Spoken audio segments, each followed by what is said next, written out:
There's no one here.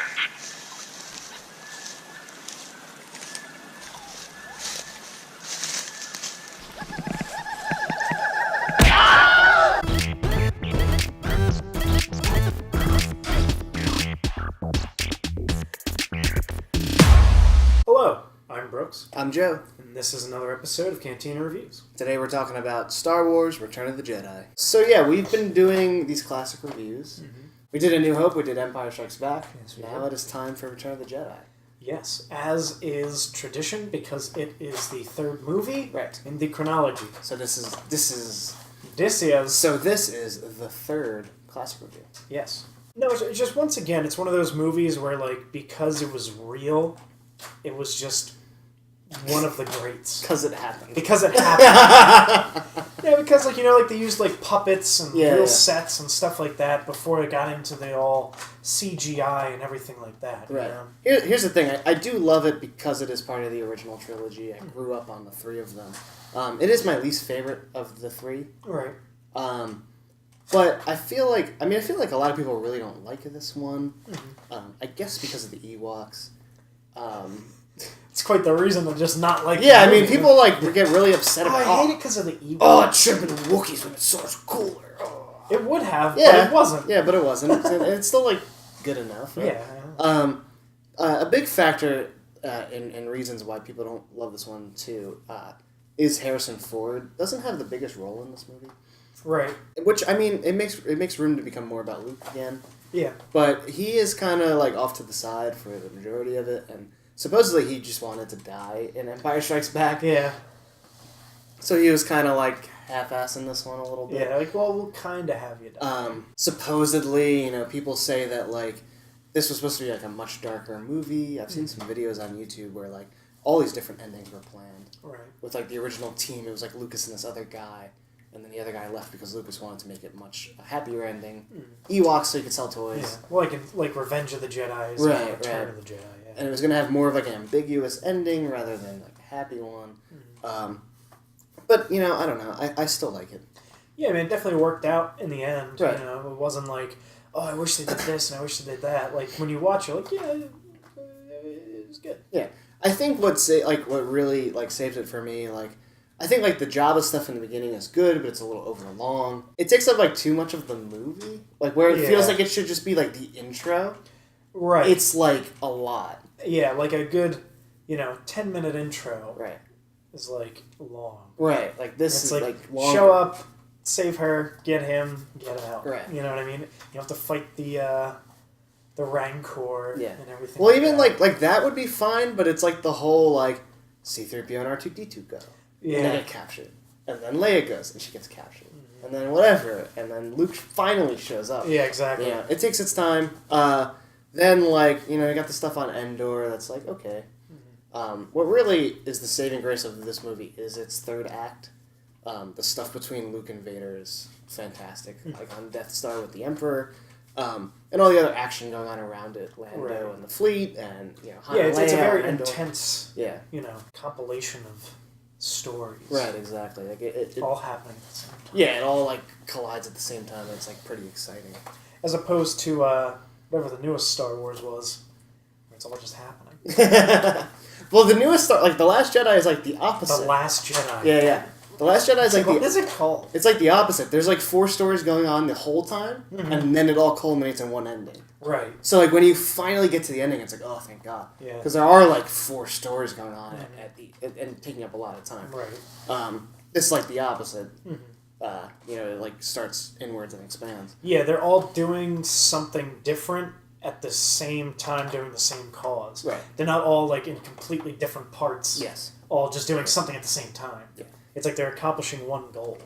And as much as people want to say like The Last Jedi kind of ripped off Empire in a lot of ways, it took a lot of beats from Return of the Jedi as well. Mm-hmm. Like the whole race story. Throne room. Yeah, the whole race story of her going onto the ship, turning herself in, trying to turn Kylo, the throne room, everything. That's all straight out of this one. Exactly. Which is cool. I mean, the throne room scene in this movie is like so intense, of like Luke almost turning to the dark side. Yeah. Yeah, I mean the stakes are high in that battle scene there. I think it was a good scene when like they go to destroy the shield generator there, and the Empire kind of shows up as just when you think they're getting steam, and then the Empire shows up and it's like, oh, that's it. Oh, they're screwed. Yeah. But then they aren't. Yeah. And I feel like that was a good, like, emotional provoking where it's like, oh, yeah, we're going. And it's like, oh, no. And Chewie pops out of the AT-ST. Yeah. That's awesome. It's like I feel like that, plot device where, like, Chewie shows up and saves the day has been used so often in movies now where it's like the trick. It's like, well, what's going to happen? And it's like, oh, it's him. Right. And it's like, you know what I mean? Yeah. Like in The Last Jedi when BB-8's in the AT-ST. Ah. My God. I didn't even really think about that. Guys, use something. Yeah. Yeah, I mean, and also like that, like this one has its fair share of iconic moments as well. Right. Which is cool. You know, people debate like how, like if it was really part of the plan that Luke and Leia were going to be brother and sister, and supposedly it wasn't. And that was kind of like a last-minute change. Mm-hmm. I saw something on YouTube that supposedly, like, she wasn't going to be his sister, and 7, 8, 9 were going to involve his sister somehow. His real sister. Okay. Right. Yeah. I think they were probably just trying to, you know, provide another twist after Empire's big one. Yeah, they had to do something. Right. Yeah. Did they use the Imperial Guards on that? Did they do anything? They didn't do anything, but they're there. Yeah. Yeah. So that was the one thing they changed between. Yeah. The guards do stuff. Yeah. The guards in Red actually do things. I was like pretty sure the Praetorian Guards weren't going to do anything, and I was pleasantly surprised. As was I. Yeah. It was an intense fight scene. It was. I kind of just like the whole Endor battle. Yeah. Like it's just it moves. You know, things are always happening. Right. It's not like you're just watching like a mindless battle happen. Yeah. It's like you're seeing parts of why the battle. It's like you're seeing the steps of the battle and how it's turning the tides, as opposed to, you know, you have the clone troopers and the droids, and they're just shooting at each other in a dust cloud, and you're like, what's happening? Who's winning? Yeah, it's just like CGI, right? Which is why like the battle scene in on Endor and Return of the Jedi was so good, because you see the rebels gaining steam, and like they're gonna do it. And then you see the Empire, and then you see them come back with Chewie, and then it turns, and like you're just seeing incremental points of the battle, as opposed to here's a giant battle that's happening while Count Dooku's fighting this stuff. Yeah, and it's just like CGI nonsense, and no one cares about it anymore. I guess it like depends. Like if you're a person that hates Ewoks, I guess like you don't have that emotional investment.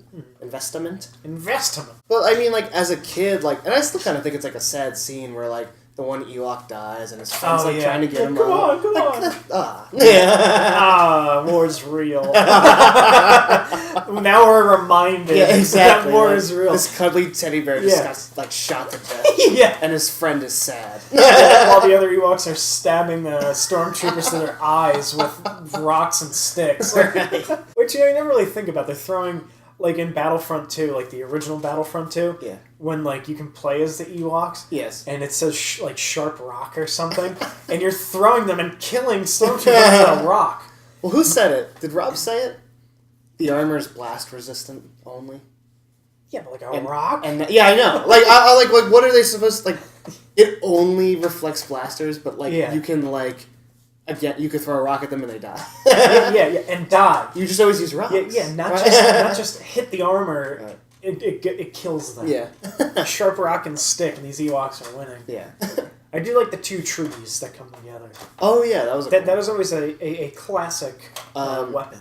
It is kind of interesting and to wonder why they did just build another Death Star.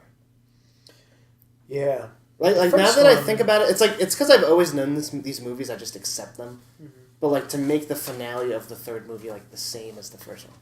Yeah, and it's not like there's been 6 or 7 movies where you're reusing things. You're harkening back. Literally, this is the third movie. Right. You're already reusing things in the original trilogy. Right. That's not supposed to happen until the third trilogy with the Starkiller base. Right, like in Episode 9 when they rebuild the Starkiller. Yeah, you couldn't have made something different. Yeah. Like that is kind of strange. Have you watched the Blu-ray? No. I probably haven't. They added some like terrible little nuggets to the Blu-ray. Ooh, nuggets. But actually, one of them was on the DVD anyway. It's not on this, but You know, on this at the end, when Luke sees the Force Ghost, like, he just sees, like, this old guy that is his father. Yeah. And you figure it out, because, like, you're not, like, a total idiot. Like, even as, like, a 5-year-old, like, I figured that it was his dad.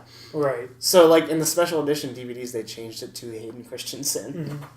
And I don't what's crazy is to think that Hayden Christensen looked like that in the 70s. Yeah. Right? Like, am I right? Yeah. He looks so young from the 70s to the early 2000s. It's crazy, yeah. It's but also, like, who decides, like, why does he get to be a young Force Ghost and Obi-Wan is, like, ancient? Like, if you were going to switch them out, wouldn't you also switch Obi-Wan and make him the young Obi-Wan from the... Yeah, why would you make him the old one? Right. Yeah, it's like... And why not just throw Qui-Gon in there? You might as well, while we're here. Right. While we're here making it more relatable to the younger generation of Star Wars people... Right. Yeah, why don't you just throw all the fucking characters in there? Throw Mace Windu in there. Throw every Jedi that died. We don't know if Mace Windu's dead. Oh, spoilers. And also on the Blu-ray, the worst one for me, like there's like little stuff like they gave the Ewoks like creepy eyes. But I know. Yeah, the scene where Vader throws the Emperor over, and in the original, he just like looks at the Emperor, looks at Luke, looks back, picks him up, throws him over, and there's no noise. Yep. There's just like the music. And then the Emperor, I think, screams in the original, but I don't know. But in the Blu-ray now, he goes, oh, no. And then he picks him up, and it's the no! Yeah. And that doesn't make any sense to me at all. And it's terrible. And it makes me cringe. Like, it sucks because, like, it's so epic, but now I have to sit there and cringe because I have the Blu-ray copy. Yeah. I should just not watch that anymore. I wonder if they're ever going to release the originals. Now that has kind of resurfaced again with Disney buying Fox. Because Fox has them. Ooh. So yeah, maybe they'll just be like, you know what? It would be interesting. You know what? Let's charge $50 an episode, and people will buy this. They probably will. The original uncut or whatever. Probably would, yeah. I would definitely buy it. Yeah. So yeah, this is the third out of our classic reviews. Yeah. So there are definitely, obviously, more on the way. Yes. We will be doing, obviously, next would be The Phantom Menace. Yeah. The Clone Wars. Revenge. Revenge of the Sith, yes. Yeah. And then from there, go into the new ones, I think, right? From there, no, I wouldn't say so soon. I feel like we could do Force Awakens. I think we should do other movies after that. Other movies? Yeah. Like what, Joe? Like The Lord of the Rings. Oh. And? Did we say The Godfather? The Godfather. All 10 Fast and Furious movies? All 10 Fast and Furious movies. Whoa! Stay tuned! And all 80 Star Trek movies. Whoa. Yes. And I don't know if I have enough time for that. 500 James Bond movies. Ooh, that would be a good one. Yes. Actually, no, it wouldn't, because only the people that watch these videos only know the first. Like, only know Casino Royale and earlier. Yeah. So yeah, check out the other 2 classic reviews that are up if you missed them. And there'll be more on the way. Yeah. That'll be our monthly release, I think, right? Yeah. Hopefully. So stay tuned. And hopefully, unless one of us dies. Right. And subscribe. Yay! So once again, I am Brooks. I'm Joe. And this has been another episode of Cantina Reviews.